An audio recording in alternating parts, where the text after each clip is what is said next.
ఈ 21 అవతారాల్ని ఒకసారి వింటే చాలు, వాటి పేర్లు విన్నంత మాత్రం చేత విష్ణు ప్రీతికి పాత్రుడవుతాడు. వేరొక్కసారి జాగ్రత్తగా వినండి. మొట్టమొదట ఆదినారాయణుడు, సనకసనందనాదులు. దాని తర్వాత వచ్చినటువంటిది యజ్ఞవరాహావతారం. యజ్ఞవరాహావతారం తర్వాత నారదుడు. నారదుడి తర్వాత నరనారాయణుడు.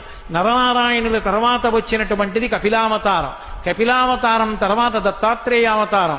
దత్తాత్రేయావతారం తర్వాత యజ్ఞావతారం.